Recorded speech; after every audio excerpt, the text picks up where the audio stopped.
سلام دوستان، امروز میخوایم یه خوراک گردن برای شما درست کنیم و مواد لازم: گردن گوسفندی 1 عدد، فلفل سیاه، فلفل تند، رازیانه، ادویه دودی، نمک تامدار، بعد زردچوبه، این هم نمک سفید، به اضافه 3 تا پیاز.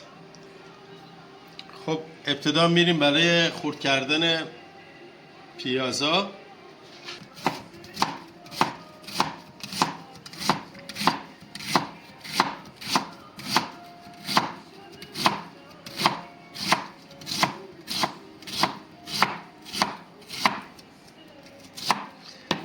بعد از سلسله کردن پیاز یا به صورت حلقه‌ای اینا رو باز میکنیم، درون مایتابه میذاریم.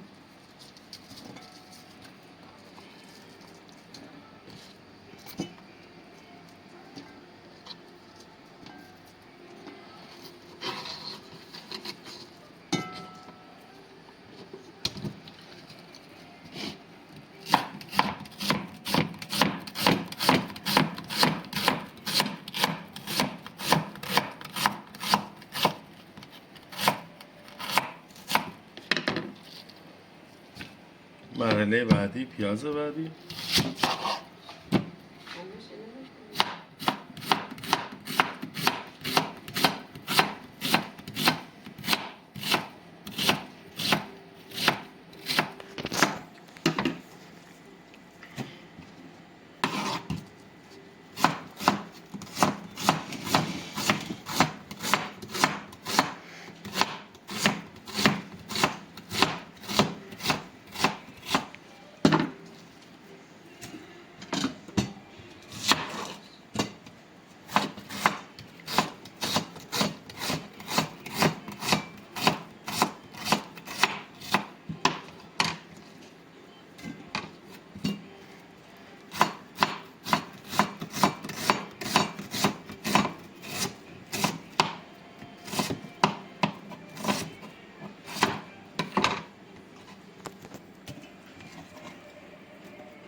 در ابتدا یه مقدار روغن میریزیم،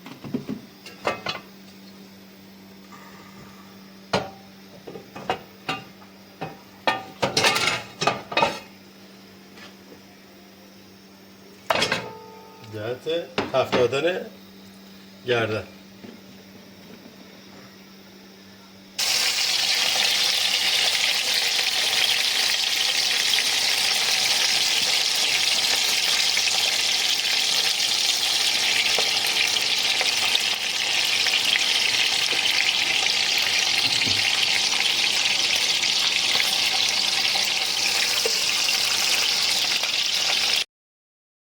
بعد از تفت دادن گوشت، ابتدا گوشت رو در میاریم، روغن رو کلا تخلیه میکنیم. بعد از اون مقداری روغن به مایتابه اضافه کنیم.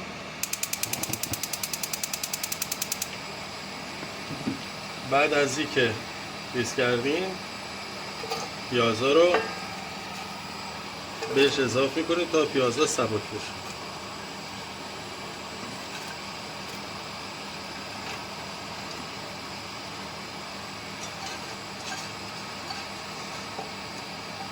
و شروع به تفت دادن پیاز میکنیم در حدی که یه مقدار سبک بشه.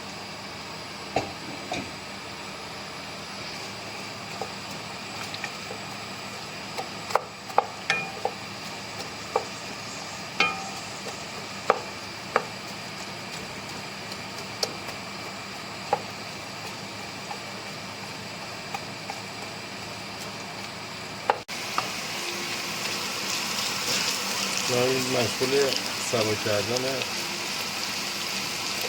پیاز هستیم. بعد از تفت دادن پیاز مقداری سیر به اون اضافه میکنیم و سپس ادویه‌جات‌ها که شامل فلفل سیاه، فلفل تند، رازیونه، ادویه دودی، نمک طعمدار، نمک معمولی، زردچوبه رو دیگه کلا به قدر اضافه میکنیم و شروع میکنیم به تفت دادنش.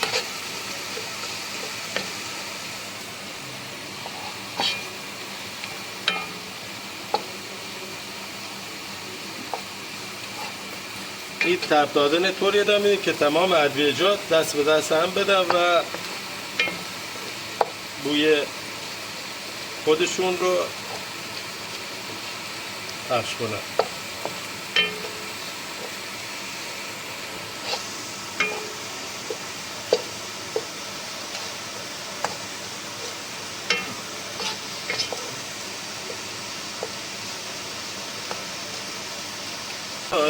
سپس مییم گوشت رو داخلش میذاریم، داخل ظرف میذاریم و شروع میکنیم تفت دادنش.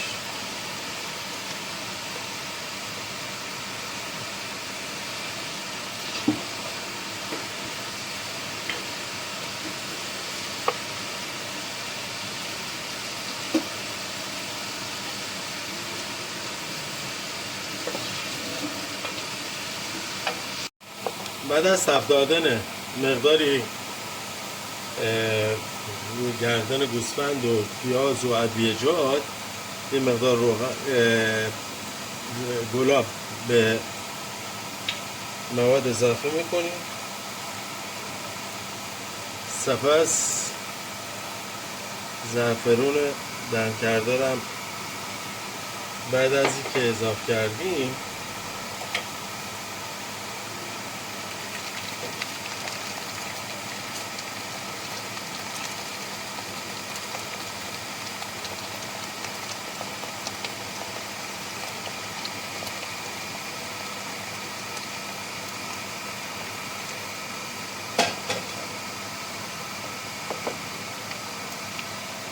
آب جوش بهش اضافه کرده،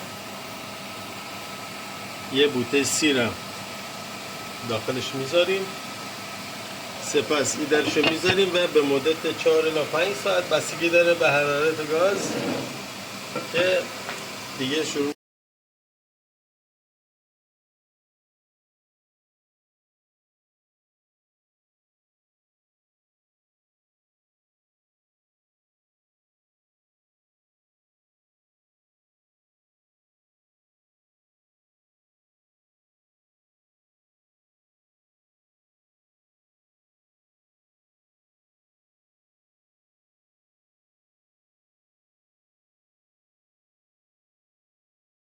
اگر از این ویدیو خوشتون اومد حتما ما رو لایک و سابسکرایب کنید. سپاسگزارم. خداحافظ شما.